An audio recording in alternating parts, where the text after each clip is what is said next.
अस्सलाम वालेकुम रहमतुल्लाहि व बरकातुहू। उम्मीद करता हूँ सब खैर व आफियत से होंगे। अमेज़ॉन फ्री ट्रेनिंग कोर्स का ये दूसरा लेक्चर है और आज का हमारा टॉपिक है अमेज़ॉन FBA क्या है और कैसे काम करता है, और सबसे अहम कि इसका कंप्लीट प्रोसेस क्या है। तो जनाब शुरू करते हैं।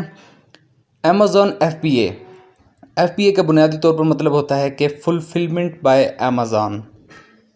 FBA एक शिपिंग सर्विस है जो अमेज़ॉन अपने सेलर्स को मुहैया करता है, जिसके ज़रिए प्रोडक्ट्स कस्टमर्स तक पहुंचाई जाती हैं। और आसान अल्फाज में इसको इस तरह कहेंगे कि ये एक सहूलत है जो कि अमेज़ॉन उन लोगों को देता है जो लोग अमेज़ॉन पर अपनी प्रोडक्ट्स बेचते हैं, ताकि उनका काम आसान हो। मिसाल के तौर पर मैं अमेज़ॉन पर टी शर्ट्स बेचता हूँ। मैं क्या करूँगा कि जब भी ऑर्डर आएगा टी शर्ट का, मैं एक टी शर्ट पैक करूँगा और कस्टमर को भेज दूँगा। फिर दूसरा ऑर्डर आएगा, फिर पैक करूँगा, फिर कस्टमर को भेज दूँगा। लेकिन अमेज़ॉन क्या कहता है कि आपकी ये जो परेशानी है कि आपने ऑर्डर पैक करना है, आगे भेजना है, अगर कोई रिटर्न आता है तो आपने वापस रिसीव करना है, मैं आपकी ये परेशानी हल कर देता हूँ। मैं क्या करूँगा कि आपने मुझे 1000-1500 टी शर्ट्स इकट्ठी भेज देनी हैं। मैं उन्हें अपने पास स्टोर करूँगा और जब भी आपका कोई ऑर्डर आएगा मैं उसे खुद पैक करूँगा, खुद कस्टमर तक पहुँचाऊँगा। और अगर कस्टमर उसे पसंद नहीं करता, कोई रिटर्न आता है, तो वो भी मैं खुद ही डील करूँगा। इसके बदले में आपने मुझे थोड़ी सी फ़ीस देनी है। तो इस बात से उम्मीद है कि आपको अंदाज़ा हो गया होगा कि अमेज़ॉन की FBA सर्विस क्या चीज़ है। तो अब हम अहम टॉपिक की तरफ आते हैं कि अमेज़ॉन का तरीक़ाकार, यानी कि अमेज़ॉन FBA का कंप्लीट प्रोसेस क्या है। तो अगर हम प्रोसेस की बात करें तो अमेज़ॉन का प्रोसेस 9 स्टेप्स में होता है। पहले 4 स्टेप सेलर, यानी कि वो बंदा जो अमेज़ॉन पर चीज़ें बेचता है, वो कंप्लीट करता है, और बाकी के 5 स्टेप अमेज़ॉन खुद कंप्लीट करता है। अब हम बारी बारी इन सारे स्टेप्स को समझेंगे। सबसे पहला स्टेप जो आता है, जो कि सेलर ने करना होता है, वो है प्रोडक्ट सिलेक्शन। यानी कि आपने एक प्रोडक्ट हंट करनी है, अपना पूरा वर्क उस पर करना है, उसके बाद आपने उसे सिलेक्ट कर लेना है। तो ये पहला जो है एक स्टेप होता है प्रोडक्ट सिलेक्शन का। जब आपकी सिलेक्शन कंप्लीट हो जाती है, प्रोडक्ट फाइनल कर लेते हैं, उसके बाद दूसरा स्टेप आता है। तो दूसरा जो स्टेप है वो है प्रोडक्ट लिस्टिंग का। यानी कि आप अपनी प्रोडक्ट अमेज़ॉन पर अपलोड करते हैं, और अमेज़ॉन की टर्म में प्रोडक्ट अपलोड करने को, अपनी अशिया की तस्वीरें और डिटेल अमेज़ॉन पर डालने को प्रोडक्ट लिस्टिंग कहते हैं। तो दूसरा जो इसका प्रोसेस है वो है प्रोडक्ट लिस्टिंग का। तो जब आप प्रोडक्ट लिस्ट करते हैं, वो एक डमी लिस्ट होती है।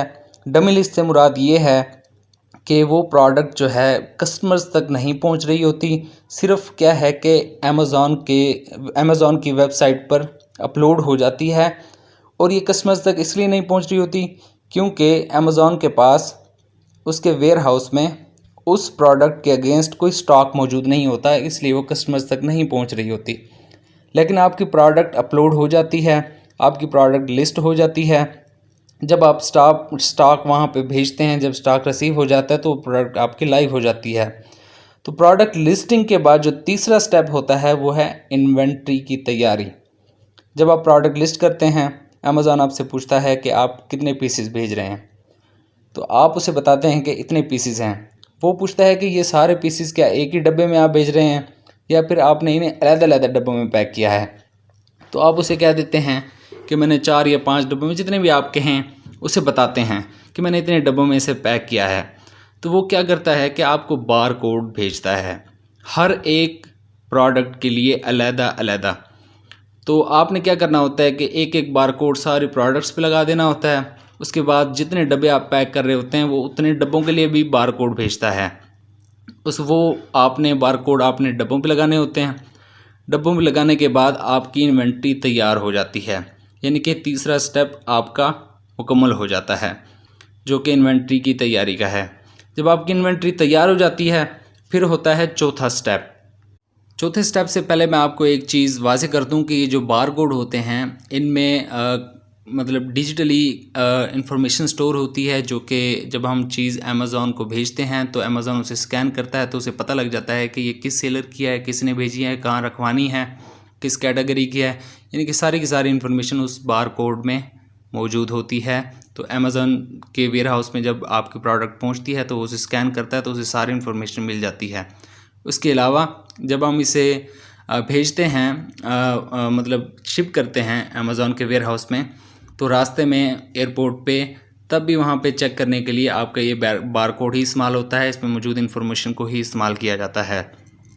इसके बाद जनाब चौथा स्टेप आता है कि शिप टू वेयर हाउस, सामान वेयर हाउस भेजना।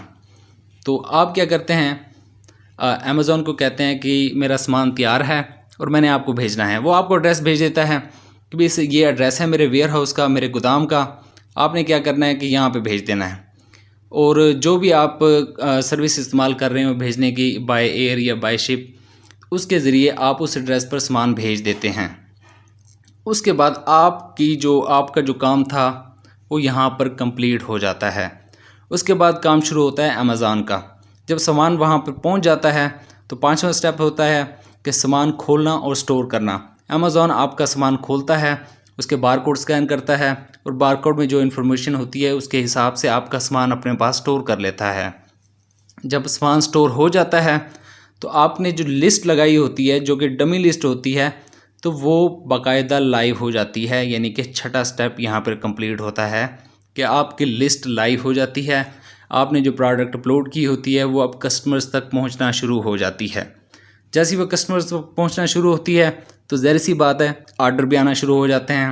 और जब ऑर्डर आते हैं तो कस्टमर अपना अमेज़ॉन क्या करता है, सातवां स्टेप करता है। सातवें स्टेप में क्या है, ऑर्डर की तैयारी और पैकिंग। जैसे ही कोई बंदा ऑर्डर करता है अमेज़ॉन को पता लग जाता है फ़ौरन। अमेज़ॉन क्या करता है कि आपकी वहाँ से प्रोडक्ट उठाता है, उसे पैक करता है और फिर आठवें स्टेप की बारी होती है, वो होता है प्रोडक्ट डिलीवरी। वो अपने ही डिलीवरी सिस्टम के ज़रिए प्रोडक्ट को कस्टमर तक बिल्कुल सही तरीके से पहुंचाता है अपनी मुकम्मल ज़िम्मेदारी के साथ। तो यहाँ पर आपकी प्रोडक्ट कस्टमर तक पहुंच गई, आप भले रात को सो रहे हैं तो उससे भी कोई फ़र्क नहीं पड़ता। ये सारी की सारी टेंशन अमेज़ॉन ख़ुद बर्दाश्त कर रहा है। उसके बाद जो नौवां और आखिरी स्टेप होता है वो होता है कस्टमर सर्विस का। कस्टमर सर्विस का स्टेप क्या होता है बुनियादी तौर पर कि जब भी आप प्रोडक्ट आपकी कस्टमर तक पहुंचती है, हो सकता है उसे बहुत पसंद आए, हो सकता है उसे पसंद ना भी आए। तो जब कोई इसी कस्टमर को आपकी प्रोडक्ट पसंद नहीं आती तो वो क्या करता है, उसे अमेज़ॉन कहता है भाई ये मैंने नहीं लेनी, ये वापस ले जाओ।